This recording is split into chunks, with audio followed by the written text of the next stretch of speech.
আমি কোরআনের সুর মাঝে শুনেছি যে নাম, আজানের সুর মাঝেও শুনেছি সে নাম। ও নাম শুনেছি আমি আমার হৃদয়। হে রসূল নবীজি তোমায়, হে রসূল নবীজি তোমায়। আল্লাহ রাব্বুল আলামিন এই কোরআন যে নাজিল করেছেন, এই কোরআন নাজিলের যে অভিষেকটা যেটা শুরু হয়েছে, স্টার্ট হয়েছে, আমার নবীজি একটা পাহাড়ের গুহার ভিতরে দীর্ঘ 5 বছর ধ্যানমগ্ন ছিলেন। কয় বছর? 5 বছর। 35 যখন তার বয়স, 35 থেকে শুরু করে 40 বছর পর্যন্ত তিনি সেই পাহাড়ের গুহার ভিতরে তিনি ধ্যানমগ্ন ছিলেন। সেই পাহাড়টার নাম হলো জবেলে নূর। বলুন তো সেই পাহাড়ের নাম কি? জবেলে নূর। আর যে গুহাটা, এই গুহার নাম হলো গারে হেরা। গারে হেরা, হেরা নামক গুহা। এই গুহার ভিতরে তিনি এই দীর্ঘ সময় তিনি ধ্যানমগ্ন ছিলেন। নবীর কাছে সময়ের পরিক্রমায় গতানুগতিকভাবে পূর্বের সকল নবীর কাছে যে ফেরেশতা এসেছিলেন ওহী নিয়ে, এই নবীর কাছে সেই ফেরেশতাই আসলেন। সেই ফেরেশতার নাম কি? জিবরাইল আলাইহিস সালাতু ওয়াস সালাম, জিবরিল আমিন আলাইহিস সালাতু ওয়াস সালাম। তিনি আসলেন, এসে আমার নবীজিকে 5টা আয়াত উপহার দিলেন। কয়টা আয়াত? কোন সূরা? বলুন। সূরা আলাক। জি, এই তো। আমি যে প্রশ্ন করছি, কষ্ট পাচ্ছেন না তো? প্রশ্ন করলে দুটো উপকার। একটা হচ্ছে নাম্বার 1, মনোযোগিতা নষ্ট হয় না। আর নাম্বার 2 হলো, প্রশ্ন যত করবে টিচার, ছাত্র তত শিখবে বেশি। আমার কথা কি বোঝা গেল? আমি যদিও টিচারের যোগ্যতা রাখি না, আমি তো বুঝি আমি আব্দুল আল আমিন, আমার এলেম কালাম কদ্দুর। কোনো এলেম কালাম তো তেমন কিছু নাই। মানুষ আসে, কিছু কথা বলি। আমি তো নিজের বিষয় নিজে যত জানি, আমার চাইতে আর কে বেশি জানে না। তো আমি যদিও যোগ্যতা রাখি না, যেহেতু আমাকে এখানে বসানো হয়েছে, শিক্ষক যদি না মনে করা হয় তাহলে কি আর শেখা যাবে? শেখা যাবে না, এটাই নিয়ম। তো আমার নবীর কাছে প্রথম যে 5টা আয়াত আল্লাহ পাক দিয়েছেন, সেই 5টা আয়াত সূরাতুল আলাকের প্রথম 5টি আয়াত। প্রথম যে হুকুমটা দেওয়া হয়েছে সেই হুকুমটাই হলো পড়ো। বলেন তো, কি বলেন তো? পড়ো, ইকরা, পড়ো। তাহলে যদি প্রশ্ন করা হয় কোরআনে কারীমের প্রথম হুকুমটা কি, যদি প্রশ্ন করা হয় যে আল্লাহ তাআলা যে কোরআনটা নাজিল করেছেন, এই কোরআন যে নাজিল করা হয়েছে, প্রথম যে হুকুম দিয়ে নাজিল করা হয়েছে, সে প্রথম হুকুমটা কি? বলেন। পড়ো, ইকরা, পড়ো। তাহলে প্রথম হুকুম যদি পড়ো হয়, এটার দাম তো নাই, এটার গুরুত্ব নাই নাকি? আচ্ছা, এই পৃথিবীর প্রথম যে মানুষ, আমাদের সবার পিতা যিনি, তিনি কে? জোরে বলেন। আচ্ছা, উনি এখন যারা খ্রিস্টান তাদেরও পিতা, যারা ইহুদি তাদেরও পিতা, যারা নাসারা তাদেরও পিতা, যারা বুদ্ধিস্ট তাদেরও পিতা, যারা হিন্দু তাদেরও পিতা। দেখেন না, ইন্ডিয়ানরা কিন্তু উর্দু হিন্দি যখন বলে তখন কিন্তু আদমই বলে, মানুষকে আদম বলে। নেক আদমি সে দোস্তি করো, আছে না এরকম? মানে আদমি বলে মানুষকে, ওরা কি বলে? আদমি বলে। ভালো লোকের সঙ্গে, ভালো মানুষের সাথে, মানে মানুষ কি তারা আদম বলে। তো সবার কিন্তু পিতা হচ্ছেন কে বলেন তো? আদম আলাইহিস সালাতু ওয়াস সালাম। তিনি কি অশিক্ষিত ছিলেন? আস্তে কয়। আচ্ছা, প্রথম মানুষ কি সাধারণ মানুষ না নবী ছিলেন? তাহলে পৃথিবীর প্রথম মানুষটা কি ছিলেন? নবী। আমরা কার সন্তান? আবার আদম কয়। বলেন, আবার বলেন, আমরা কার সন্তান বলেন? তাহলে আমরা কিন্তু নবীর সন্তান, কিন্তু চিন্তা করে। আমাদের বাপ নবী ছিলেন। আমাদের বাপ কি ছিলেন? তাহলে পীরের ছেলে যদি পীরজাদা হয়, নবীর ছেলে কি হবে? নবীজাদা। নবীর ছেলে নবীজাদা। তাহলে আমরা সব নবীজাদা। আসতে আমরা সব কি জাদা? দাম কি কম? কম না তো, অনেক দাম। আমি তো মনে করি যারা পীরের ছেলে পীরজাদা লেখে, এটার চাইতে আমাদের সম্মান তো কোনো অংশ কম না। আমরা নবীর সন্তান, আমরা, এটা বিশাল ব্যাপার। সেই আমাদের আব্বা, আমাদের বাপ, আমাদের সবার বাপ, তিনি এত জ্ঞানী ছিলেন, তার মতো জ্ঞানী মানুষ পৃথিবীতে আর দ্বিতীয়টা আসবে না। জোরে বলি সুবহানাল্লাহ। আল্লাহ রাব্বুল আলামিন বলেন, وَعَلَّمَ آدَمَ الْأَسْمَاءَ كُلَّهَا। আল্লাহ রাব্বুল আলামিন আদম আলাইহিস সালাতু ওয়াস সালামকে পৃথিবীর যত কিছু আছে সব কিছুর নাম একটা একটা করে পরিচয় সহ নামগুলো শিখায় দিয়েছিলেন। পৃথিবীতে কোনো জ্ঞানী বাহাদুর আছে এরকম? সব কিছুর নাম জানে? আমের যত জাত আছে, আমের জাতিতে বলতে পারবে না। হ্যাঁ, মাছের যত জাত আছে বলতে পারবে? সমুদ্র জগতে যত প্রাণী আছে বলতে পারবে? হাই রামের জাত কি? ন্যাংড়া, রূপালী, ফজলি, খিরসাপাতি, গোপালভোগ, রানীভোগ, রাজভোগ, হিমসাগর, তারপরে কি হাড়িভোগ, হাড়ি ভাঙ্গা, মাজা ভাঙ্গা। কি বলেন? আমি তো 10-12টা কইলাম। এরকম শতাধিক নাম শুধু আমেরই আছে। কত জাত! একটা মাছের কত জাত! সব কিছুর নাম একটা একটা করে শিখিয়ে দিয়েছেন আল্লাহ তাআলা আমার বাপ আদমকে। জোরে বলি সুবহানাল্লাহ।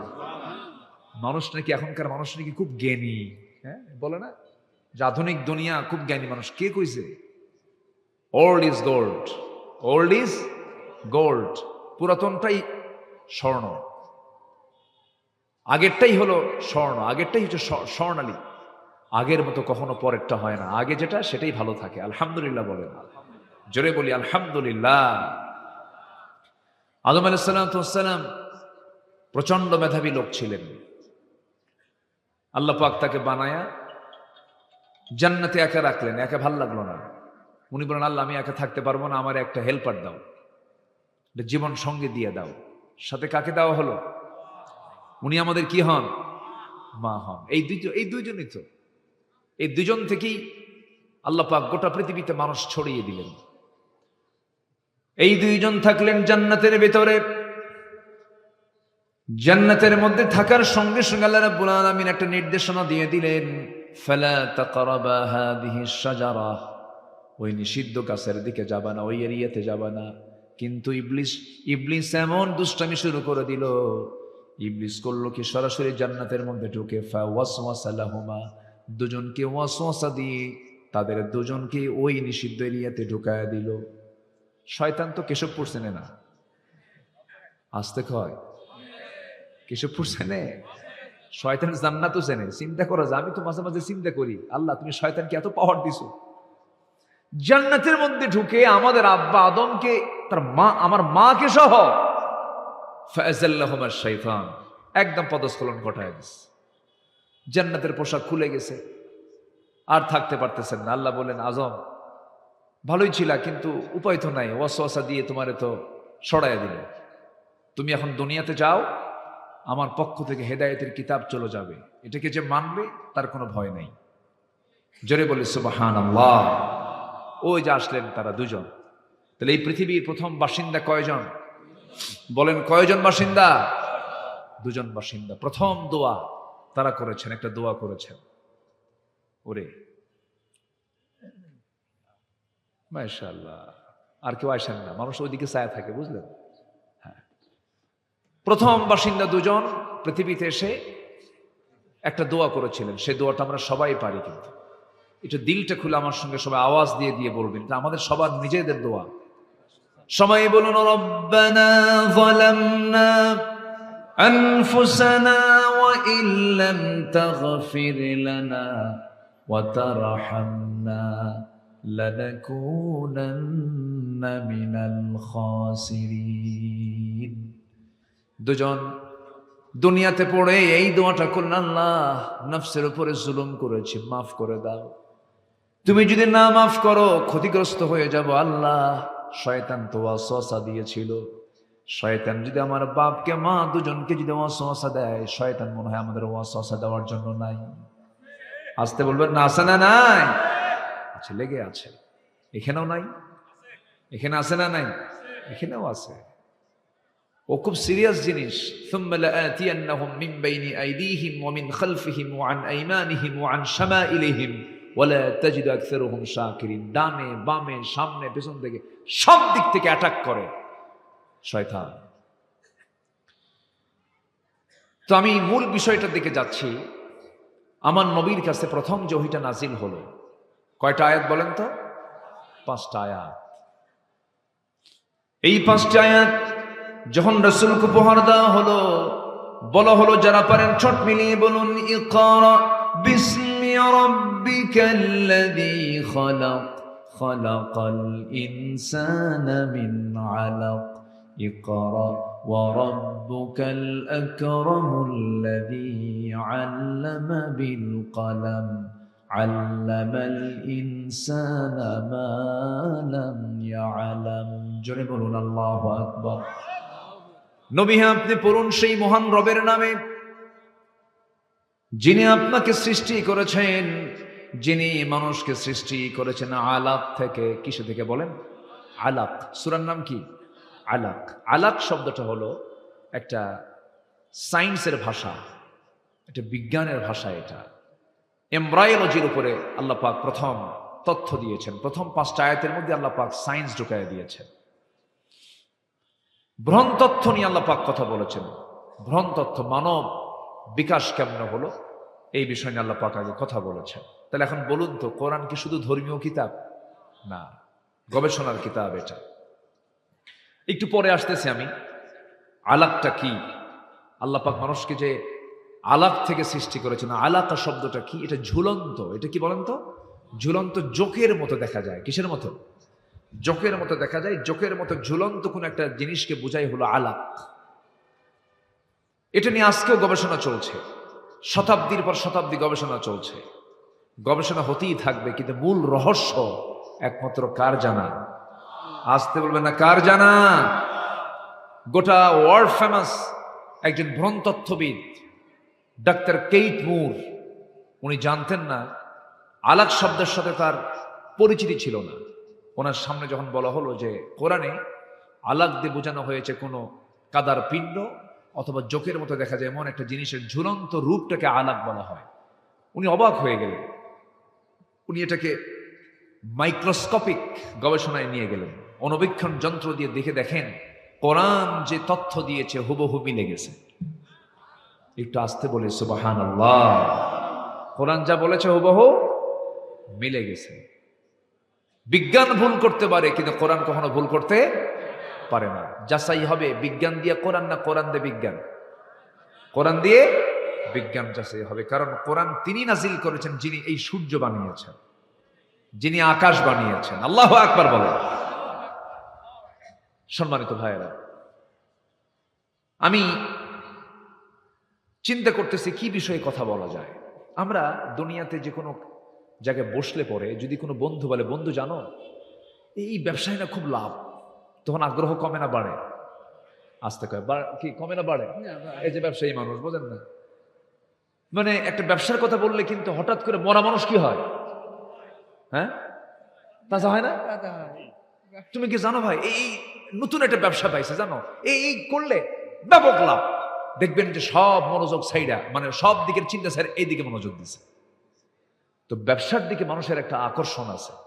আল্লাহ পাক একটা আয়াতের মধ্যে ব্যবসার কথা বলেছেন। কিসের কথা বলেছেন বলেন তো? ব্যবসার কথা। শুনবো? আজ থেকে শুনবো না ইনশাআল্লাহ?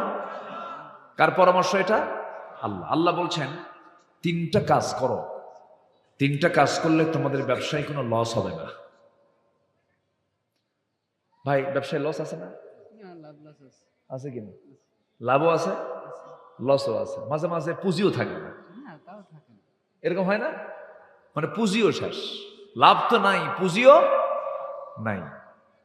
কিন্তু আল্লাহ বলছেন, বান্দা আমি তোমাকে এমন একটা ব্যবসার কথা বলবো যে ব্যবসায় লস তো দূরের কথা, শুধু লাভ আর লাভ, যে ব্যবসায়ী কোনো লসের সম্ভাবনাই নাই। জোরে বলি সুবহানাল্লাহ। যাব সেই ব্যবসার দিকে যাব। আল্লাহ পাক কি সুন্দর করে বলছেন। আল্লাহ রাব্বুল আলামিন বলেন, ইন্নাল্লাযীনা ইয়াতলুনা কিতাবাল্লাহি ওয়া আকামুস সালাতা ওয়া আনফাকু মিম্মা রাযাকনাহুম সিররাও ওয়া আলানিয়াতান ইয়ারজুনা তিজারাতান লান তাবুর। জোরে বলুন আল্লাহু আকবার। তোমরা তিনটা কাজ করো, তিনটা কাজ করলে পরে আমি আল্লাহ বলে দিচ্ছি কখনো অসম্ভব তোমাদের এই তিনটা কাজের ব্যবসায় কোনোদিন তোমাদের লস হবে না। তিনটা কাজ তোমরা দুনিয়া থেকে করে আসো আমার কাছে। এর মধ্যে এক নাম্বার হলো ইন্নাল্লাযীনা ইয়াতলুনা কিতাবাল্লাহ। নাম্বার 1 হলো আল্লাহর যারা কালাম তেলাওয়াত করবে তাদের কোনো লস নাই। আল্লাহর কালাম যারা তেলাওয়াত করবে তাদের কোনো লস নাই। যে দেহে তেলাওয়াত বেশি সেই দেহে অসুখও কম। অসুখ হবে না তা না, অসুখ হবে কিন্তু কম হবে। আপনি আপনার শরীরকে সুস্থ রাখতে চান? যদি সুস্থ রাখতে চান, ফজরের আগ দিয়ে উঠবেন, তাহাজ্জুদ পড়বেন, নামাজ পড়বেন, আল্লাহর কালাম তেলাওয়াত করবেন। আমার বিশ্বাস জটিল কোনো রোগ আপনার জীবনে স্পর্শ করবে না। জোরে বলি সুবহানাল্লাহ। এটা আমার দাদি দাদা তাদের আমলে এটা ছিল, তারা করেছেন।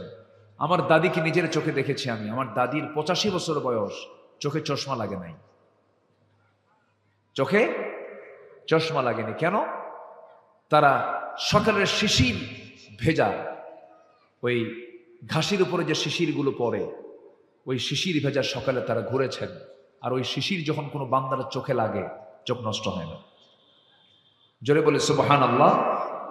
জি আমার বন্ধুগণ, আল্লাহর কালাম তেলাওয়াত করলে পরে অসুস্থ মানুষ সুস্থ হয়ে যায়। কারণ কোরআন আল্লাহ পাক নাজিল করেছেন শেফা করে।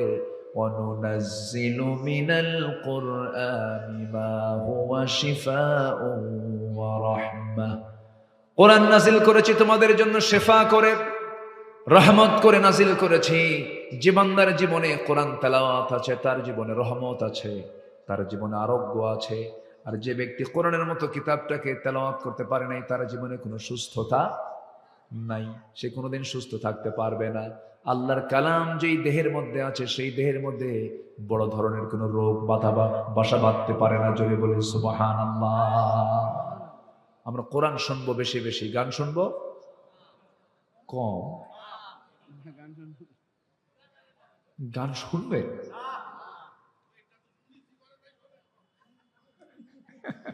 খুব মজার মানুষ। সামনে এক চাচা বসে আছেন, মাঝে মাঝে একটু হাক ডাক ছাড়ে, ক্যামেরাম্যানদের সতর্ক করে, এই সাবধান হতো না। খুব সুন্দর, খুব মিশুক মানুষ।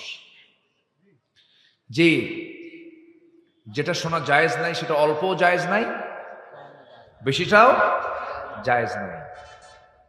যেটা হারাম, আপনি এক ঢোক মদ খেলেও হারাম, এক বোতল মদ খেলেও হারাম। হারাম তো হারাম, হারামের কাছে আমরা কেউ যাব না। জান্নাত যাওয়ার সহজ সূত্র হলো কি জানেন? জান্নাত পাবার সহজ সূত্র হলো হারামকে ছেড়ে দেওয়া, হালালকে গ্রহণ করা। বান্দা জান্নাত পেয়ে যাবে। এটা কি সহজ সূত্র না? হারাম ছেড়ে দেব, হালাল গ্রহণ করে নেব, ব্যাস অঙ্ক তো মিলে গেল। হারামটা মাইনাস করে ফেলবো, হালালটা ধরে ফেলবো, ব্যাস আমার জান্নাত কি হয়ে গেল। ওয়াজ বেশি লাগে না, সামান্য কথাই যথেষ্ট হয়ে যায়। সম্মানিত ভাইয়েরা, তাহলে এক নাম্বার কাজ, আমরা কোনোদিন লস হবে না আমাদের, সেটা হচ্ছে আমরা কি তেলাওয়াত করবো বলেন তো? কোরআনটাকে তেলাওয়াত করব। সম্মানিত ভাইয়েরা, এটা এমন একটা কিতাব, এর মধ্যে অতিরিক্ত কোনো কথা নাই।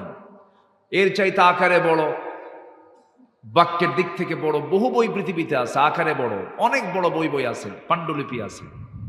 কিন্তু কোরআন কিন্তু আকারে বাক্যে খুব যে বেশি বড় কিতাব তা কিন্তু নয়। কিন্তু এটা এমন একটা কিতাব, পৃথিবীর সকল জ্ঞান এর মধ্যে আল্লাহ পাক রিজার্ভ রেখে দিয়েছে। জোরে বলে সুবহানাল্লাহ। এর মধ্যে আল্লাহ পাক মশার কথা বলেছেন। কিসের কথা? মশা। মশা কি করে? কামড় দেয় না? কামড় দেয়।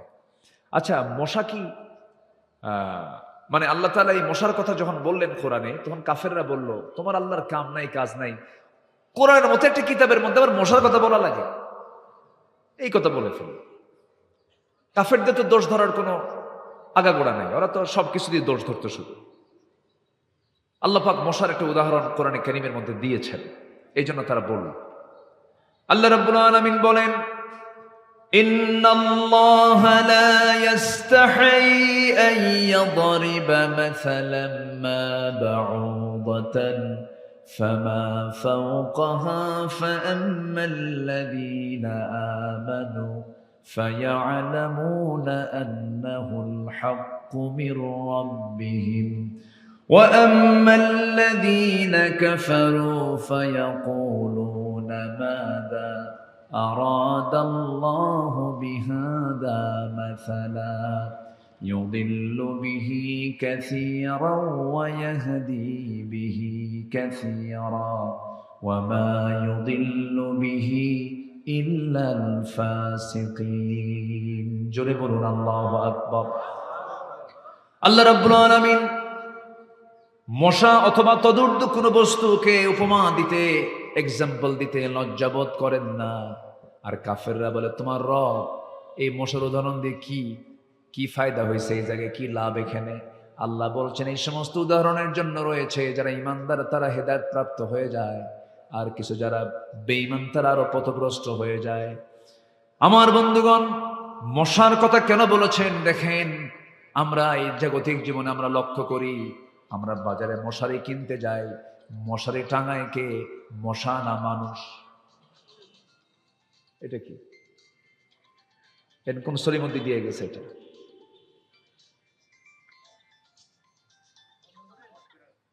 মাশাআল্লাহ। হ্যাঁ জি, এটার মালিককে জরিমানা করা দরকার। বুঝি না কিছু, এগুলো আমার বুঝে আসে না, অচেতন ব্যক্তি এগুলো সব। মোবাইল তো একটু ডিস্টার্বিত, মোবাইল দেখেন না, এর তো কোনো আইন কানুন নাই। রাত ৩টার দিকেও ফোন দেয়। একদিন রাত ৩টার দিকে ফোন দিয়ে বলে, হুজুর আমি আপনার খুব ভক্ত, আপনার ওয়াজ শুনতেছি আর কাঁদতেছে, দোয়া করেন। বলেন তো ৩টার দিকে দোয়া হয়? হ্যাঁ, কি কথা কি তো বললাম না, ঠিক আছে দোয়া করি আপনার জন্য। আবেগে থাকে না, সমস্যা নাই, থাকো, একটু সাইলেন্ট করে গেলে তো হতো। মসজিদে নামাজ শুরু হয়, এদিকে রিংটন বাজে। এখন তেলাওয়াত শুনবেন না রিংটন শুনবেন? বলেন, এক আযাব, সমস্যা। তো যাই হোক, আমার দিকে তাকান, কষ্ট পাচ্ছেন নাকি আপনারা? তো মশা থেকে বাঁচার জন্য মশারি কিনি আমরা। তো মশারি কি মশা টাঙায় না মানুষ টাঙায়? আচ্ছা বলেন তো, বিপদে কে থাকে, মশা না মানুষ? আচ্ছা এখন বলেন তো, শক্তিশালী কে? হ্যাঁ, মানুষ। তো আপনি জেলখানা, এখানে মশারি তো একটা জেলখানা। তাহলে আপনি চতুর্দিকে বারবার চেষ্টা করছেন যেন কোনো ছিদ্র পথে যেন মশারি ভেদ করে যেন মশা না ঢোকে।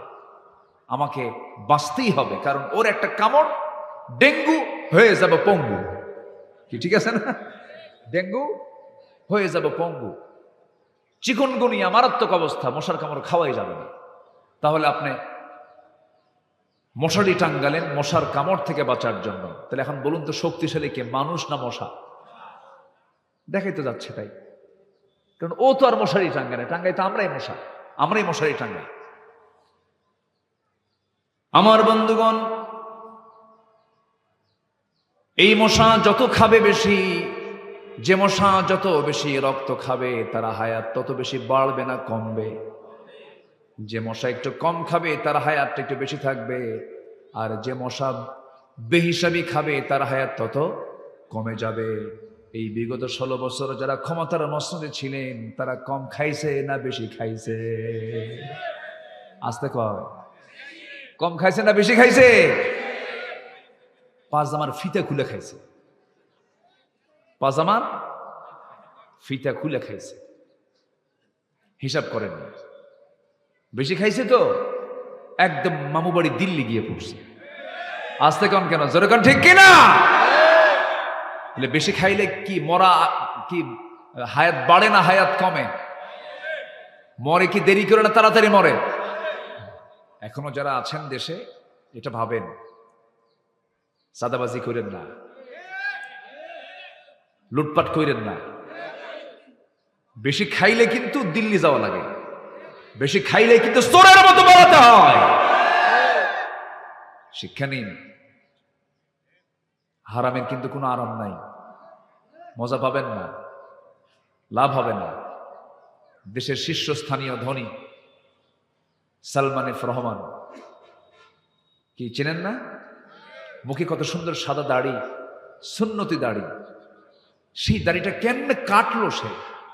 হ্যাঁ, এ তো একটু মায়া মহাব্বত থাকার কথা ছিল যে আমার এই সুন্দর দাড়ি আমি নবীর জন্য রেখেছি, সেই দাড়ি আমি কাটবো কেমনে?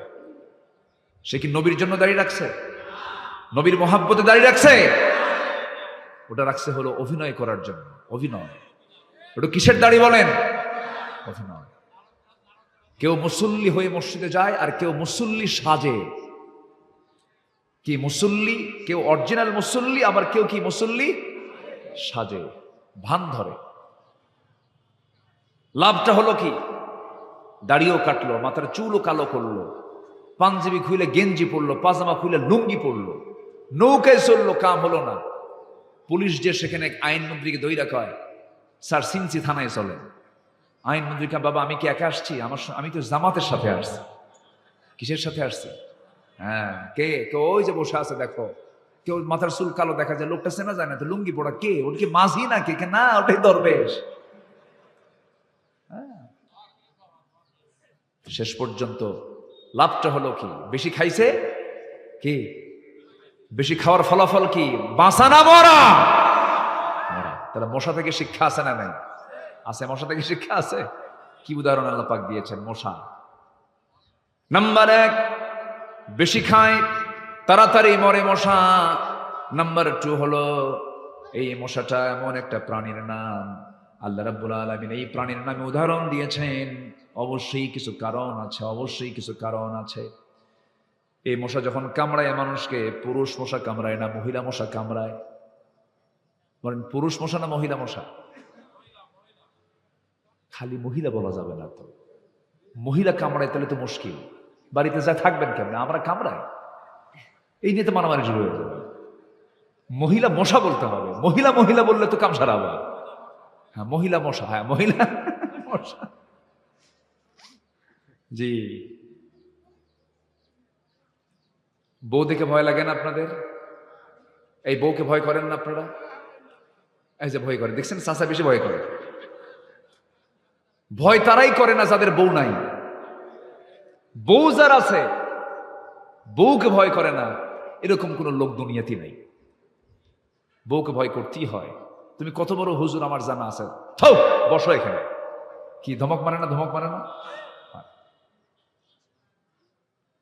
স্ত্রীর কাছে স্বামী, স্বামীর কাছে স্ত্রী, এটা আলাদা একটা মাওয়াদ্দাতুন ওয়া রাহমা। আল্লাহু আকবার বলেন। সব জায়গায় বুজুর্গি চলে, বইয়ের কাছে বুজুর্গি একটু কঠিন। হ্যাঁ, বইয়ের কাছে বুজুর্গি একটু কঠিন। কিন্তু তুমি কত বড় বুজুর্গ আমার জানা আছে, এই কথা বলে একদম কাইট করে রেখে দেয়, কোনো উপায় নাই। তো মশা কামড় মানে হলো মহিলা মশা। কি মশা কামড়ায়? মহিলা মশা কামড়ায়। স্ত্রী মশা কামড়ায় আল্লাহ রাব্বুল আলামিন স্ত্রী মশার কথা এখানে বলেছেন। দেখুন, কোরআন যে সায়েন্সের কথা বলে, পৃথিবীতে কোনো পুরুষ মশা কামড়ায় না, নারী মশা কামড়ায়, স্ত্রী মশা কামড়ায়। মশা কামড়ের মধ্য দিয়ে বংশ বিস্তার হতে থাকে, এটা পুরুষ মশার কাজ না, এটা স্ত্রী মশার কাজ। এরপরে মৌচাকে মধু থাকে, ওই মৌচাকের মধ্যে যে মধুগুলো ডিপার্টমেন্ট গুলো চালায়, এই মৌমাছিটা পুরুষ মৌমাছি না, স্ত্রী মৌমাছি, রানী মৌমাছি। কি মৌমাছি? রানী মৌমাছি। এদের মধ্যে কিছু ক্লাস আছে, কিছু আছে ওয়ার্কার, কর্মী মৌমাছি, পুলিশ মৌমাছি, রানী মৌমাছি। রানী মৌমাছির কাজ হলো মৌচাককে কন্ট্রোল করা, মৌচাকের কোনো মধু যেন জার্ম না হয়। কোন কর্মী মৌমাছি যখন মৌচাকে মধু নিয়ে আসবে ফুল ফল থেকে সংগ্রহ করে, তার পা চেক করার জন্য সেখানে অ্যাডমিনিস্ট্রেশন কিছু মৌমাছি আছে, প্রশাসনের কিছু মৌমাছি আছে, এরা দেখে দেখে নেয় কোন পায়ে ময়লা আছে, যে পায়ে ময়লা থাকে সেই মাছিটাকে এই পুলিশ মৌমাছিগুলো সব এক জায়গায় অ্যাটাক করে তাকে কামড় মেরে মেরে ফেলে দিয়ে বলে মানুষের জন্য ওষুধ বানাইছেন আল্লাহ তাআলা, এই মৌচাকে মধু কোনো ক্রমেই নষ্ট করা যাবে না। যেরকম সুবহানাল্লাহ। চিন্তা করা যায় আল্লাহ তাআলার ফার্মাসিউটিক্যাল লিমিটেড না আনলিমিটেড? আল্লাহর ফার্মাসিউটিক্যাল কি? আনলিমিটেড। মৌচাকে মধু কত খাবা, খাও, পান করো। আমার বন্ধুগণ, সমস্ত রোগের ঔষধ ওই মৌচাকের মধুর ভিতরে আল্লাহ রাব্বুল আলামিন রেখেছেন। গোটা দেশের ডিপো হলো খুলনার কোন বনে? বলেন কোন বনে? এই এলাকাতে সবচেয়ে বড় ফার্মাসিউটিক্যাল কি, ঠিক আছে না? সবচেয়ে সুন্দর বন হচ্ছে মধুর জায়গা। এলাকায় মধু আছে না? মধুয়া কই? মধু দিলেন না? জি, আল্লাহু আকবার। ইসলাম বলছে, রাসূল বলতেছেন যে মৃত্যু রোগ ছাড়া সমস্ত রোগের ঔষধ আল্লাহ পাক এই মধুর মধ্যে রেখে দিয়েছেন। এবং জান্নাতে থাকবে 4টা নহর, এর মধ্যে একটা হচ্ছে মধুর নহর। কিসের নহর বলেন? মধুর নহর থাকবে। সেই মধু নিয়ে আপনারা থাকেন, সুন্দরবনকে বুকে নিয়ে লালন করে আপনারা আছেন। আপনার বড় বরকতময়, কিন্তু ওই মধুগুলো তো ঠিকই সুন্দরবন থেকে আসে, কিন্তু ওর মধ্যে ভেজাল ঢুকায় কে? বলেন কে ঢুকায়? মধুর কোনো দোষ নাই, দোষ কার? মানুষের। মানুষ ভেজাল লাগায় ফেলে। আল্লাহ রাব্বুল আলামিন এই যে মৌচাকের মধুটা দেখার দায়িত্ব আল্লাহ পাক রানী মৌমাছিকে দিয়েছেন। আল্লাহ তাআলা রানী মৌমাছির কথাই বলেছেন কোরআনে, আনিত্তাখিদি মিনাল জিবালি বুয়ুতা।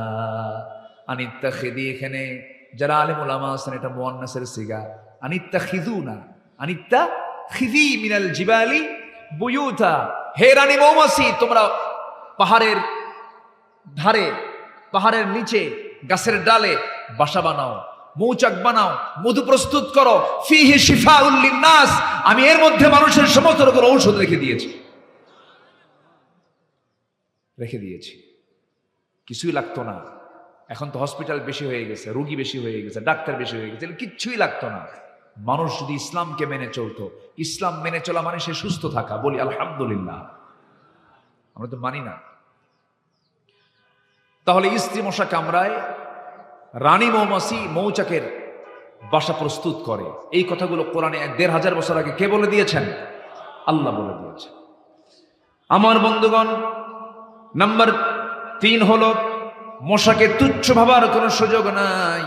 এই মশা যখন রাত 10টার পরে আপনি যখন ঘুমাতে যান, শীতকালে মশা কম থাকে না বেশি থাকে? কম নাই বললেই চলে। আপনি দেখলেন 2-1টা মশা, একটাও নাই। গোটা ঘর আপনি তালাশ করে দেখেছেন, মশা কোথাও নাই। কিন্তু আপনি যখন ঘুমাতে গেছেন, লাইটটা বন্ধ করেছেন, আপনার চোখে তো আরো পড়বে না, কারণ লাইট বন্ধ হলে তো মশা আরো দেখা যায় না। কিন্তু আপনি লাইট বন্ধ করে যখনই ঘুমায় গেছেন, কোন দিক থেকে মশা আবিষ্কার হয়ে আপনার কানের কাছে এসে কি সুন্দর করে গান গায়, সারেগামা পাধানিসা, কি আছে না বলেন তো? গান গাওয়া শুরু করে দিল। তাহলে এই যে এই খুঁজে পেল আপনাকে কেমন করে? সায়েন্স বলতেছে ৭৫ ফুট দূর থেকে সে টের পায় যে এখানে একটা সলিমুদ্দি শুয়ে আছে। কত ফুট দূর থেকে? ৭৫ ফুট দূর থেকে। তাহলে কি তার আল্লাহ পাক সেন্সর দিয়েছেন, কি এটার নাম কি? সেন্সর। মানে সেন্সরটা তার এত মজবুত যে দূর থেকে সে টের পায়।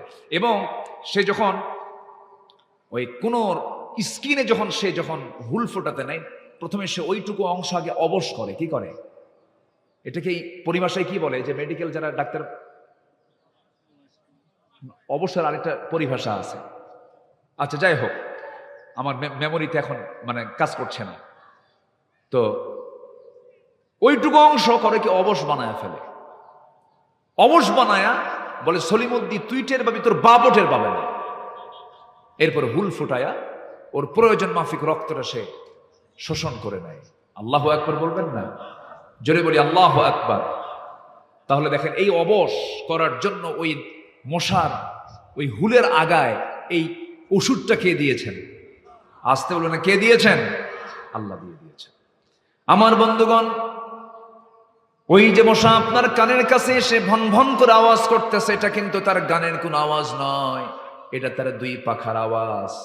সায়েন্স বলতেছে তার যে পাখা নড়ায় সে প্রতি সেকেন্ডে মনোযোগ দিয়ে শুনেন, প্রতি সেকেন্ডে সে তার পাখা দুইটা নড়ায়, প্রতি সেকেন্ডে 500 থেকে 600 বার, 500 থেকে 600 বার সে তার পাখা নড়ায়। আজ পর্যন্ত পৃথিবীতে এর চাইতে দ্রুতগামী কোনো মেশিন পৃথিবীতে আবিষ্কার হয়নি। তাহলে মশা কি ছোট? মশা ছোট? মাছি এটাও কম না। মাছির চোখ হলো 3টা, দুই দিকে 2টা, সামনে আরেকটা, চতুর্দিকে মুভিং আয়, চতুর্দিকে এরকম করে দেখে সলির মধ্যে হামলা করলো কিনা। কোথাও যখন সে বসে, বসার সঙ্গে সঙ্গে তার দুই পাশে 2টা অ্যান্টিনা আছে, অ্যান্টিনা ছেড়ে দেয়, অ্যান্টিনার সামনে খাড়া করে রাখে। যখন কোনো চাপ, যখন কেউ হামলা করতে নেই তখন অ্যান্টিনা সিগন্যাল দেয়, এই হামলা করতে তাড়াতাড়ি ওঠ। আল্লাহু আকবার বলবেন না? তার লাইফ সিকিউরিটি কে দিয়েছেন? আসতে বলবেন না, কে দিয়েছেন? নাম্বার 4 হলো মশাকে নিয়ে দুর্বল মনে করার কোনো সুযোগ নাই, কারণ এই পৃথিবীতে একজন কাফের মশার কামড় খায়া দুনিয়া থেকে বিদায় নিয়েছে, যার মাথার মধ্যে আল্লাহ পাক ব্রেনের মধ্যে মশা ঢুকিয়েছিলেন। তার নাম কি? এই তো আল্লাহ কোরআনে যা বলেছেন সব অকাজের না কাজের? অকাজের না কাজের? কাজের বলে দিয়েছেন। সম্মানিত ভাইয়েরা, আরেকটা প্রাণীর নামে সূরা আছে, সেটা হচ্ছে মাকড়সা। মাকড়সার বাড়ি কোথায়? আসতে কয়, মাকড়সার বাড়ি কোথায় বলেন? আমার ঘরে। মাকড়সার বাড়ি কোথায়? আমার ঘরে না? আসতে কয়, কি আমার ঘরে না? আপনার ঘরে না? আমার ঘরে মাকড়সার বাসা।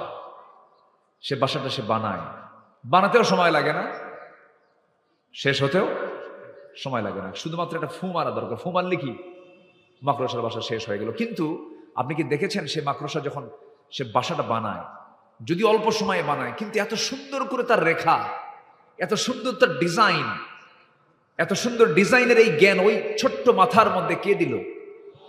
আসতে বলবেন না, কে দিয়েছে? আল্লাহ দিয়েছেন। আল্লাহু আকবার, আল্লাহু আকবার। আমার বন্ধুগণ, আল্লাহ রাব্বুল আলামিন এই আনকাবুত নিয়ে কথা বলেছেন, মাসালুল্লাযীনা ইত্তাখাযু মিন দুনিল্লাহি আউলিয়া কামাসালিল আনকাবুত ইত্তাখাযাত বাইতান ওয়া ইন্না আওহানাল বুয়ুতি লাবাইতুল আনকাবুত লাউ কানু ইয়ালামুন।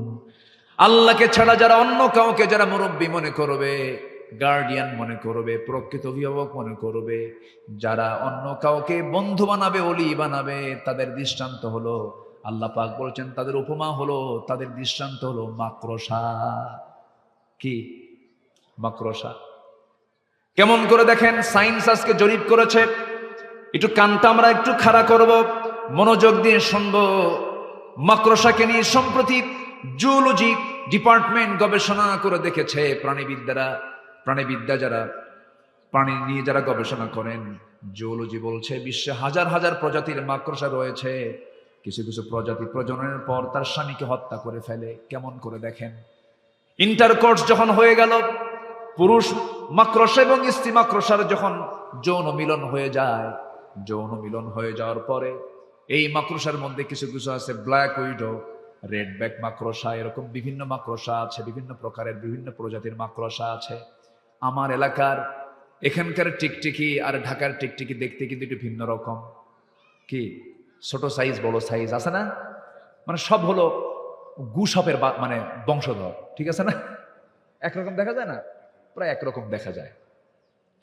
মাকড়সার মধ্যে যদি একরকম দেখা যায়, কিন্তু একরকম না, বিভিন্ন প্রজাতি আছে। এর মধ্যে ম্যাক্সিমাম প্রজাতি মাকড়সার চরিত্র হলো, ওরা স্বামী স্ত্রী যখন যৌন মিলনে লিপ্ত হয়ে যায়, যৌন মিলনে লিপ্ত হয়ে যাওয়ার পরে যখন ইন্টারকোর্স কমপ্লিট হয়ে যায়, স্ত্রী মাকড়সার প্রচুর খাদ্যের সংকট তার মধ্যে সৃষ্টি হয়ে যায়, প্রচন্ড ভিটামিন শূন্যতায় ভোগে। এই খাদ্যের ঘাটতি পূরণ করার জন্য স্ত্রী মাকড়সার স্বামী মাকড়সাকে কামড় মেরে মেরে ফেলে, তাকে খেয়ে ফেলে। চিন্তা করছেন আপনি? তাহলে আল্লাহ তাআলা যে বলছেন যারা আল্লাহকে ছাড়া অন্য কাউকে বন্ধু বানাবে তাদের দৃষ্টান্ত হলো মাকড়সা। তাহলে যে সংসারে স্ত্রী তার স্বামীকে হত্যা করে, ওটা কি সুখের সংসার? সুখের সংসার? তাহলে আল্লাহ যে উদাহরণটা দিয়েছেন, অকাজে না কাজে? কাজে দিয়েছেন। এরকম অসংখ্য দৃষ্টান্ত আল্লাহ পাক কোরআনে দিয়েছেন। এগুলো শিখবো আমরা কোরআন তেলাওয়াত না করে, না তেলাওয়াত করে? তেলাওয়াত করে।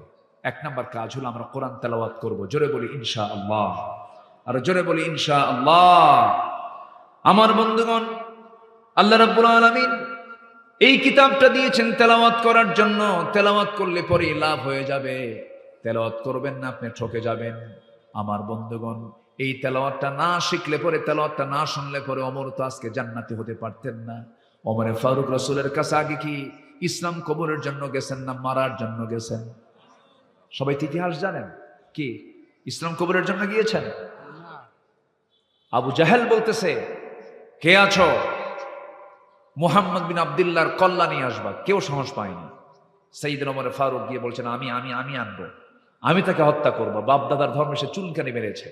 রওনা দিয়েছেন তিনি। কিন্তু রওনা দিলে হবে কি? আমার নবীজি তার আগে রাত্রিতে দোয়া করেছেন, আল্লাহ তুমি আমার কাছে, তোমার কাছে আমার প্রার্থনা, দুই ওমরের যে কোনো একটা ওমরকে তুমি দ্বীনের জন্য কবুল করে নাও। আমর ইবনু হাকাম, আবু জেহেলের অপর নাম কিন্তু এটা। আমার রাসূল যখন এই দোয়াটা করলেন, খাত্তাবের ছিল ওমরের দিলটা ইসলামের জন্য কবুল হয়ে গেছে। ওমরে ফারুক রাসূলকে মারার জন্য যান। রাস্তার মধ্যে তিনি আল্লাহর কালাম শুনতে পান একজন সাহাবীর কণ্ঠে। কোন আয়াতটা শুনতে পান? তাহা মা আনজালনা আলাইকাল কুরআনা লিতাশকা। এই আয়াত যখন শুনলেন, ওমরে ফারুকের দিলটা নরম হতে লাগলো। দিল নরম হলে পরে চোখ দিয়ে পানি পড়ে।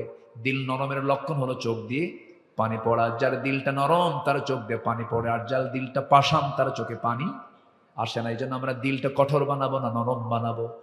এই পৃথিবীতে মার পেট থেকে যখন এসেছি আমরা, আমাদের প্রথম ভাষা হলো কান্না না হাসি? বলেন বলেন বলেন বলেন। মার পেট থেকে এসেছি, প্রথম ভাষা হলো কান্না। আবার এই দুনিয়া থেকে বিদায় নেব আমরা, পৃথিবীর মানুষগুলো কাঁদবে, আমি হাসি মুখে দুনিয়া থেকে বিদায় হব। আমার প্রথম শুরুটা হবে হলো কান্না দিয়া, শেষ বিদায় হবে হাসি দিয়া। কারণ আমি আল্লাহর সামনে আমি দুঃখ নিয়ে যাব না, আমি আনন্দ নিয়ে যাব। এই দুনিয়া হলো কাদার জায়গা। এই দুনিয়াতে যে বান্দা কাঁদতে পারবে, তবে কাদার জায়গা কিন্তু পৃথিবীতে বান্দার জন্য একটা জায়গায় কান্নার জায়গা। সেটা হচ্ছে কার জায়গায়? কার কাছে বলেন? আল্লাহর কাছে। যুবকরা, বারিশ ভিজায় ফেলো না, রাতের বেলা ঘুম ধরে না। দিন হলে পরে গার্লস স্কুলের সামনে যাইতিমের মতো বসে থাকে। এরকম কিছু যুবক আছে না? কান্দে, বলে হায় রে তোমার সারা বাসন না। এই যে তুমি কাঁদতেছ, এই যে তোমার চোখের পানি তুমি ঝরাচ্ছ, সম্পূর্ণ লস প্রজেক্ট। এটা দিয়ে তোমার কোনো কাজ হবে না, সম্পূর্ণ লস প্রজেক্ট। চুরি ফিতা কিনবা, ফুচকা খাওয়া বা সব লস। সব কি লস? বিয়ের আগে যা কাম কুকাম গুলো করবা সব লস। প্রেমটা মূলত বিয়ের আগে না বিয়ের পরে? আসতে কয় বিয়ের আগে না বিয়ের পরে? বিয়ের পরেই তো প্রেম হবে। কিন্তু আজকে সমাজে আগে বিয়ের আগে না বিয়ের পরে? বিয়ের আগে যদি কেউ প্রেম করে শেষ করো বাবা, বিয়ের পরে কোনো প্রেম খুঁজে পাবা না। বিয়ের পরে হবে সাথে কিলাকিলি। কি হবে? কিলাকিলি, মোহাব্বত থাকবে না। এই চোখ দিয়ে আল্লাহর জন্য কাঁদবো আমরা। এই চোখের পানি যদি আল্লাহর ভয়ে ফেলতে পারি, আল্লাহর কসম করে বলি, 7 সমুদ্র দিয়া জাহান্নামের এক কোণাও নিভবে না। কিন্তু আপনি যদি আল্লাহর ভয়ে কাঁদতে পারেন, 7টা জাহান্নাম আপনার এক ফোঁটা চোখের পানি দিয়ে নিভে যাবে। আমরা কাঁদবো কার কাছে? রাসূল যখন কাঁদতেন পাগলের মতো কাঁদতেন। রাসূল যখন কাঁদতেন বেকরার হয়ে যেতেন। হাদিসে আসছে, নাসাঈ শরীফের হাদিসে আসছে, আমার নবীজি সেজদার মধ্যে যখন কাঁদতেন, নবীজির চোখ বেয়ে বেয়ে পানি পড়তো, মুখ দিয়ে আওয়াজ বের হতো। নামাজের সময় সেজদায় পড়ে পড়ে তিনি একটা আওয়াজ তার মুখ থেকে বের হতো। সে আওয়াজটা হলো, চুলায় আগুন ধরায়া দিয়া পাতিলে পানি তুলে দিয়া যদি আগুন যদি জ্বালানো হয়, চুলা যদি গরম করা হয়, পাতিল যদি গরম করা হয়, গরম পানি যখন সিদ্ধ হয়ে যখন টকবক করে যে আওয়াজটা হয়, সিদ্ধ করা পানির যেমন টকবক আওয়াজ হয়, আমার নবীজি যখন সেজদায় পড়ে কাঁদতেন, নবীর মুখ থেকে এমন টকবক টকবক আওয়াজ বের হতো। আমার নবীজি এত কাঁদতেন। এই জন্য এই দুনিয়াটা হলো কাদার জায়গা। আল্লাহর কালাম গুলো সুন্দর করে তেলাওয়াত করবো। আমার বন্ধুগণ, আমার ভাইরা, সাইয়েদনা ওমর ফারুকের মতো মানুষ আল্লাহর কালাম যখন শুনলেন, দিলটা নরম হয়ে গেল। নবীর সামনে গিয়ে বলছেন, ইয়া রাসূলুল্লাহ, এই তরবারি আপনার গর্দান উড়ানোর জন্য এসেছিল কিন্তু পারল না। একমাত্র আমাকে বাধার প্রাচীর হয়ে দাঁড়িয়েছে, তার নাম কি? কোরআন আমাকে সম্পূর্ণ উল্টায় দিয়েছে। আপনি আমাকে পড়ায় দেন, আশহাদু আল্লা ইলাহা ইল্লাল্লাহু ওয়াহদাহু লা শারীকা লাহু ওয়া আশহাদু আন্না মুহাম্মাদান আবদুহু ওয়া রাসূলুহু। হেদায়েতের মালিকটাকে আরো জোর, হেদায়েতের মালিককে বলুন। আমার আল্লাহ হচ্ছেন হেদায়েতের মালিক। হেদায়েত চাইবো আমরা কার কাছে? আল্লাহর কাছে চাবো। আমার নবীর কাছে যখন কোরআন আসে নাই, এই বিধান যখন আসে নাই, আমার নবীজি কম চেষ্টা করেন নাই মানুষকে পরিবর্তন করার জন্য, হাজারো চেষ্টা করেছেন, হালফুল ফুজুল গঠন করেছেন। নবীর মতো মানুষ যদি 40 বছর পর্যন্ত কোরআন ছাড়া চেষ্টা করে যদি ব্যর্থ হয়ে যান, আজকের সমাজপতিরা, আজকের যারা সমাজ চালাতে চান, রাষ্ট্র যারা চালাতে চান, কিন্তু কোরআন দিয়ে রাষ্ট্র চালাতে চান না, আল্লাহর কসম করে বলি কখনো আপনারা সফল হতে পারবেন না। ঠিক কিনা? সব দেখা শেষ করেছি আমরা। কেউ চালাইছে 25 বছর, কেউ 16 বছর, কেউ 9 বছর, মাঝখান দিয়া কেয়ারটেকার গভর্নমেন্ট কয়েক বছর, সব তো দেখা শেষ। কেউ ইসলাম রাষ্ট্রীয় পর্যায়ে কায়েম করতে পারেন নাই, কেউ নামাজের বিল আনতে পারেন নাই। শুধু কথার মার প্যাঁচ দিয়ে, ধর্মীয় মূল্যবোধের কথা বলে, আজে বাজে বেহুদা কথা বলে, শুধু মার প্যাচের বক্তব্য দিয়ে জনগণকে প্রতারিত করেছেন। সব দেখা শেষ। আগামীর দেশ আমরা দেখতে চাই মুসলমানরা কোরআনের দেশ। ঠিক কিনা? চান কারা কারা? হাত উঁচু করে দেখান মুসলমান।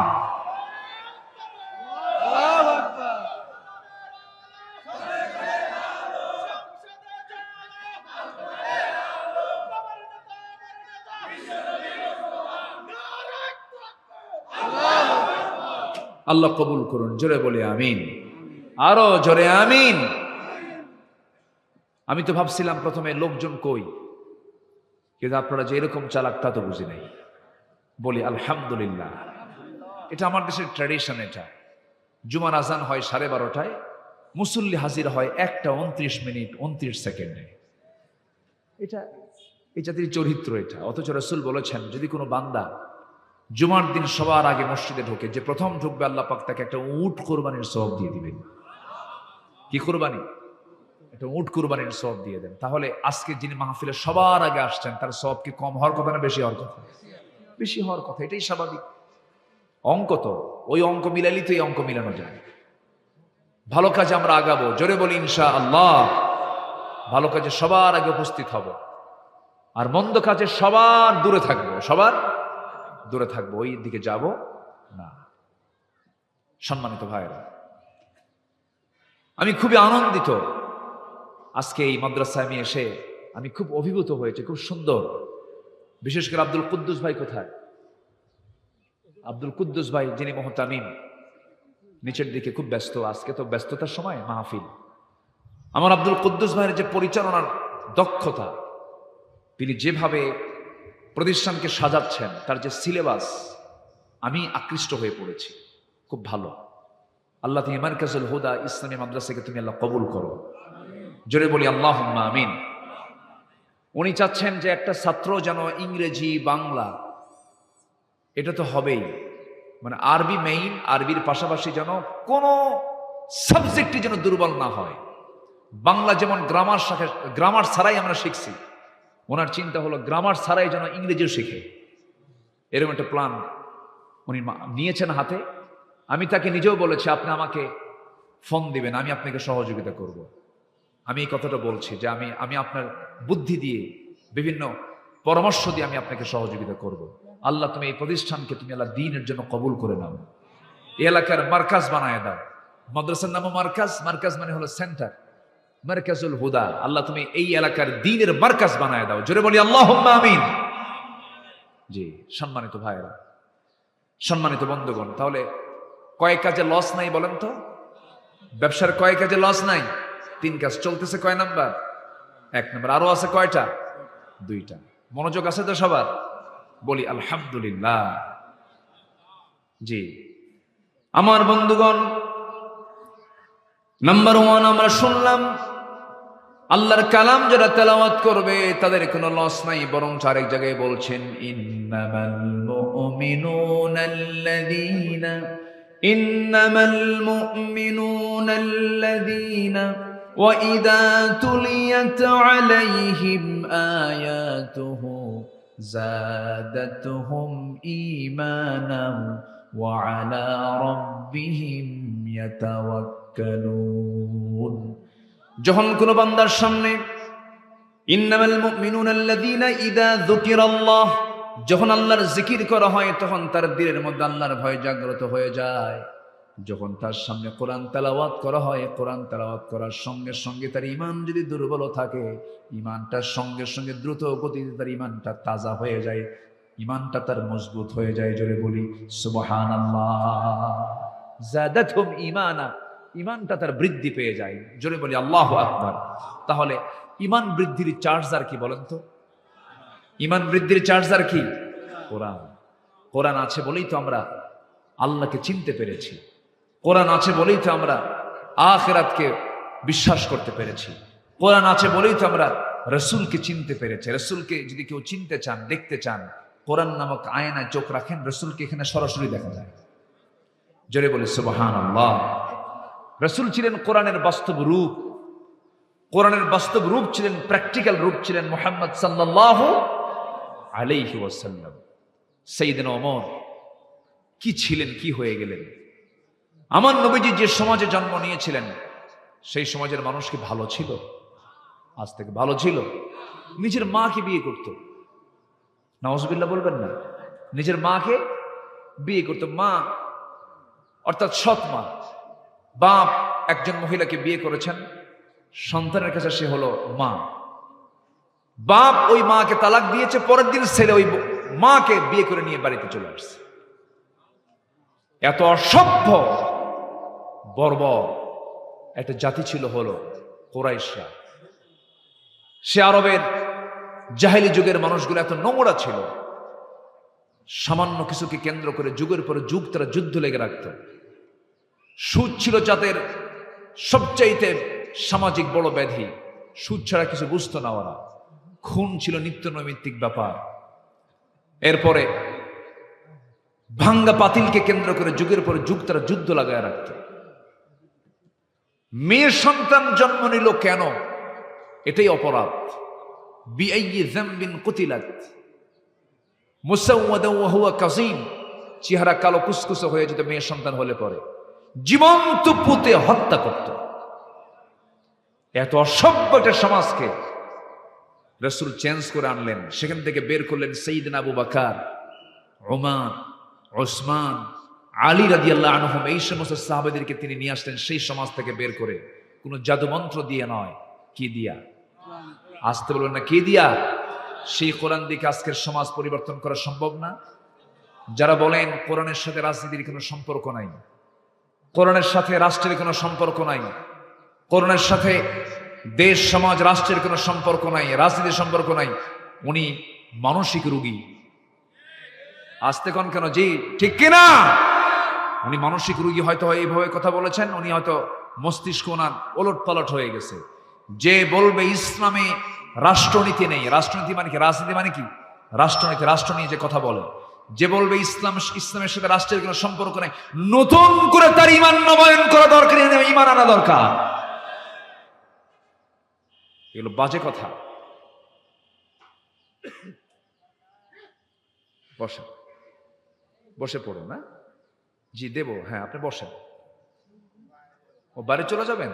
নগদ নগদ জিকির করি লা ইলাহা, আরো জোরে লা ইলাহা সুবহানাল্লাহ আলহামদুলিল্লাহ, আরো জোরে লা ইলাহা, আরো জোরে লা ইলাহা সুবহানাল্লাহ আলহামদুলিল্লাহ, আরো জোরে লা ইলাহা ইল্লাল্লাহ, লা ইলাহা সুবহানাল্লাহ আলহামদুলিল্লাহ। পড়ে বসো। আরো জোরে লা ইলাহা, লা ইলাহা ইল্লাল্লাহ মুহাম্মাদুর রাসূলুল্লাহ সাল্লাল্লাহু আলাইহি ওয়াসাল্লাম। সম্মানিত ভাইয়েরা, এই প্রতিবন্ধী মানুষগুলোর প্রতি আমরা দয়াদ্র হব, জোরে বলি ইনশাআল্লাহ। অনেক পরিবারে এগুলো আছে না, বলেন? আছে। কখনো বাপ মা রাগ করবেন না, এগুলো আল্লাহর ফয়সালা। কার ফয়সালা? আল্লাহর ফয়সালা। একটা বারের জন্য বলবেন না যে মরে না কেন, বলে কিন্তু এটা বলবেন না, কখনো বলবেন না কেন মরে না। না, আপনি কি জানেন আপনি আল্লাহর সৃষ্টির খেদমত করলে আল্লাহ আপনাকে জান্নাত দিয়ে দিবেন? আপনি আপনার সন্তানকে আপনি দেখছেন না, আর 100 লাগবে। হ্যাঁ, নাসর বান্দা, ঠিক আছে, তুমি তো আরো বেশি পাইলা, যাও। দেখছেন, ও মারহাবা কয় আবার। যাও, ঠিক আছে, যাও, আমি আলোচনা করতেছি। হ্যাঁ জি। সম্মানিত ভাইয়েরা, পাগলও টাকা চিনে, কি চেনে না? হ্যাঁ, জাতে মাথা, তাহলে ঠিক, এটা এটা এটা ঠিক রেখেছে। না না, পাগল না, বলতে পাগল না, না ঠিক আছে। আল্লাহ তুমি ভালো রাখো, জোরে বলি আল্লাহুম্মা আমিন। সব তো আমাদেরই পরিবার, তো সব তো মানুষ আমরা, তাই না? সব তো মানুষ, আমরা সবাইকে সমান চোখে দেখবো, জোরে বলি ইনশাআল্লাহ। দেখছেন, লোক মামারি দিয়েই গেল, কিন্তু আমি কিন্তু পাগল না, ঠিক আছে? ও কিন্তু সিগন্যাল দিয়ে গেল, জি আল্লাহ তুমি তাকে সুস্থ করে দাও, জোরে বলি আমিন। সম্মানিত ভাইরা, তাহলে আমার নবীজির ওই সমাজের মানুষগুলো এত নোংরা ছিল, সেই নোংরা সমাজকে আল্লাহ রসুল সুন্দর সমাজ বানালেন, কিচ্ছু দিয়ে নয়, কোরআন তেলাওয়াত দিয়ে। কি দিয়ে? কোরআন তেলাওয়াত দিয়ে তাদের তেলাওয়াত শিখালেন, কোরআনের সমাজ রাষ্ট্র তিনি গড়ে তুললেন। আমার বন্ধুগণ, আমার নবীর সামনে একজন সাহাবী চোখের পানি ফেলে ফেলে কান্দেন, নতুন দিন গ্রহণ করেছেন। রাসূল বলছেন, সাহাবী কান্দো কেন? ইসলাম কবুল করে ঠকছো নাকি? না হুজুর, আমি এই জন্য কান্দি না। কেন কান্নাকাটি করছো বলো? সঙ্গে সঙ্গে তিনি বলছেন, হুজুর কান্নাকাটি করার কারণ অন্য কিছু নয়, কারণ শুধু একটাই, সেটা হলো জীবনে যেটা কোনোদিন মনে হয় নাই, কিন্তু অপরাধটা করে ফেলেছিলাম। কিন্তু যেদিন আমি ইসলাম কবুল করেছি সেই দিন থেকে আজ পর্যন্ত আমার চোখে কোনো ঘুম নাই। কেন ঘুম নাই? কি হয়েছে তোমার? হুজুর রাতের বেলা ঘুম পাড়তে গেলেই আমার সন্তান আমাকে পিছন থেকে ডাকে। কোন সন্তান তোমার? যে সন্তানকে আমি আমার নিজের হাতে মেরে ফেলেছি, আমি নিজের হাতে খুন করেছিলাম। কেমন করে বলো? গুজর জাহেলি যুগে মেয়ের সন্তান জীবন্ত পুঁতে আমি হত্যা করেছি। রাসূল বললেন, একটু ঘটনাটা খুলে বলো তো। নবীর সামনে সাহাবী বসে গেলেন হাঁটু গেড়ে দিয়া। রাসূল বলছেন, সাহাবী বলো, আমি তোমার মুখ থেকে শুনতে চাই, বলো তো কেমন করে মানলা তুমি? আমার নবীর সামনে বসে গিয়ে ওই সাহাবী কেঁদে কেঁদে বলছেন, হুজুর সন্তানটা আমার স্ত্রীর গর্ভে যখন চলে এলো 6 মাস, সন্তানটার বয়স 6 মাস হলে বউটাকে বললাম, যাও বাবার বাড়ি চলে যাও, ডেলিভারি হওয়ার পরে আসো, ছেলের সন্তান হলে পরে নিয়ে আসবা সঙ্গে করে, মেয়ের সন্তান হলে পরে জীবন্ত পুঁতে হত্যা করবা। এই কথা বলে পাঠায় দিলাম। সন্তানটা মেয়ে হয়েছে, কিন্তু আমাকে বলা হলো মৃত হয়েছে।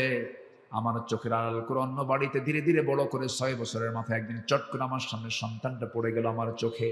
ধরলাম, হাত নিয়ে আসলাম বউয়ের সামনে। বউটা আমার কেঁদে কেঁদে বলছে, কতদিন আপনার তথ্য গোপন করবো? সন্তানটা আমাদেরই সন্তান।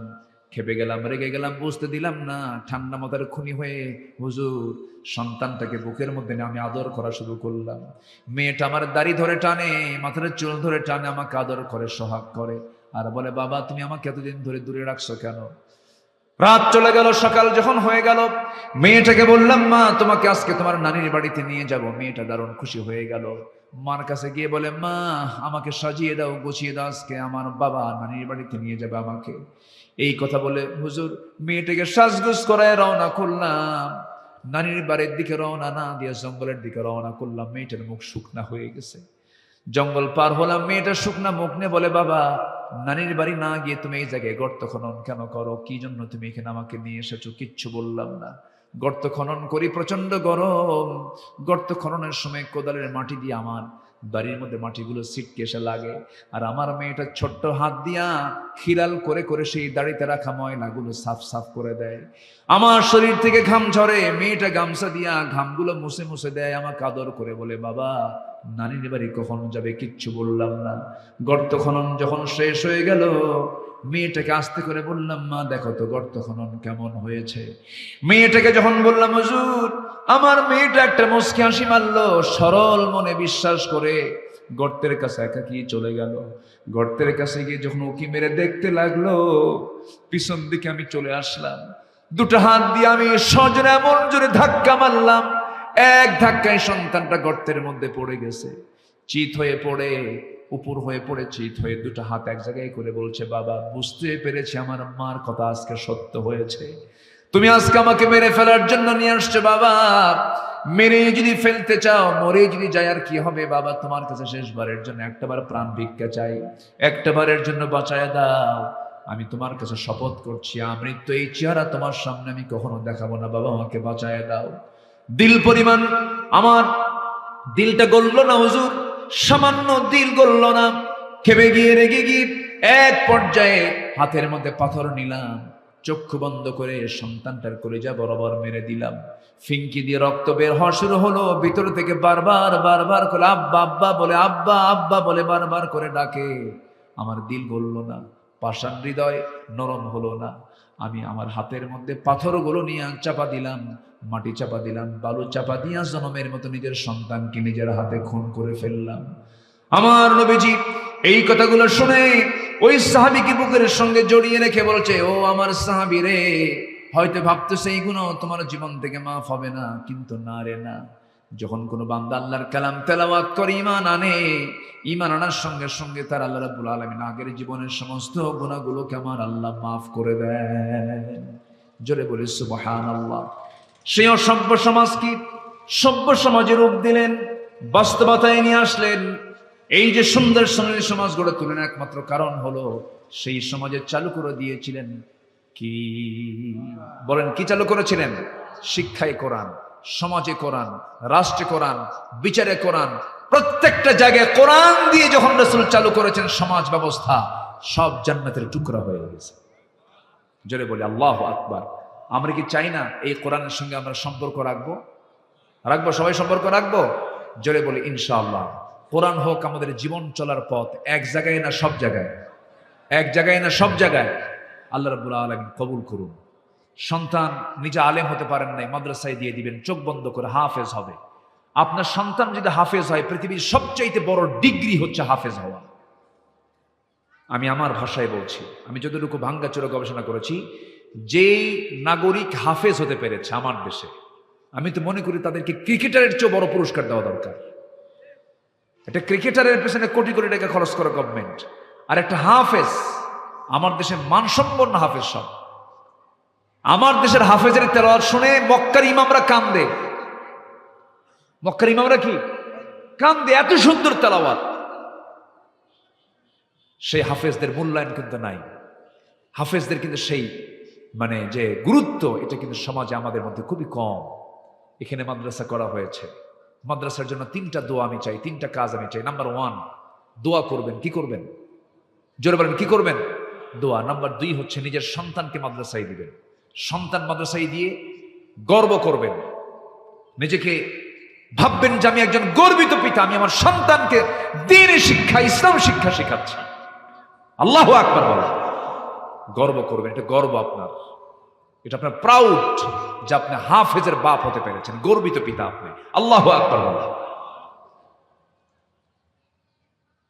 রিজিক শুধু হাজার হাজার কোটি টাকার মালিক হলে রিজিক হয় না, রিজিকের জন্য বরকত লাগে। কি লাগে? বরকত। যে বাড়িতে কোরআন থাকে, যে দেহে কোরআন থাকে, যে সমাজে কোরআন থাকে, সেই সমাজটা, সেই দেহটা, সেই ঘরটা বরকতময় হয়ে যায়। আল্লাহু আকবার বলেন। আমরা কোরআন দিয়ে সব সাজাবো। জোরে বলি ইনশাআল্লাহ। নাম্বার 2 হচ্ছে ওয়াকামুস সালাহ, যারা নামাজ কায়েম করবে। সবাই কি নামাজ পড়েন? নামাজ কায়েম আগে না নামাজ আদায় আগে? নামাজটা আগে আদায় দরকার। নামাজ নিজে পড়ি না, আমি কায়েমের সংগ্রাম করবো কেমনে? তো নামাজ 5 ওয়াক্ত পড়বেন। কারা কারা একটু হাত তুলে দেখেন তো দেখি। জোরে বলি ইয়া আল্লাহ। আরো জোরে ইয়া আল্লাহ। আমাদেরকে 5 ওয়াক্ত সালাত আদায় করার তৌফিক তুমি আল্লাহ দিয়া দাও। জোরে বলি আমিন, আরো জোরে আমিন। হাত নাও। সম্মানিত ভাইয়েরা, আজান 2-4-5 মিনিটের মধ্যে কিছু জায়গায় আজান হয়ে গেছে, আজান শুরু হবে যখন তখন। আমি সব এই তো শুরু হয়েছে না আজান? আজান শুরু হয়ে গেছে, আওয়াজ শোনা যাচ্ছে। হ্যাঁ না, ঠিক আছে, আলহামদুলিল্লাহ। আমরা তো উঠেছি আলোচনায়, সমস্যা নেই, মাশাআল্লাহ। সম্মানিত ভাইয়েরা, যারা বসেছেন থাকবেন শেষ পর্যন্ত। নামাজ এখানেই হবে, কি বলেন? আসতে বলে নামাজ এখানে জায়েজ নাই, নামাজ পড়া এখানে জায়েজ নাই। মসজিদের যে সওয়াব পাবেন এখানেও সেই সওয়াবই পাবেন, জামাত যদি হয়। আলহামদুলিল্লাহ বলেন। 5 ওয়াক্ত নামাজ পড়বেন কারা কারা, একটু হাত তুলে দেখেন দেখি। 5 ওয়াক্ত নামাজ, হ্যাঁ জোরে বলি ইয়া আল্লাহ, আমাদেরকে 5 ওয়াক্ত সালাত আদায় করার তৌফিক তুমি আল্লাহ দিয়া দাও। জোরে বলি আমিন, আরো জোরে আমিন, আরো জোরে আমিন।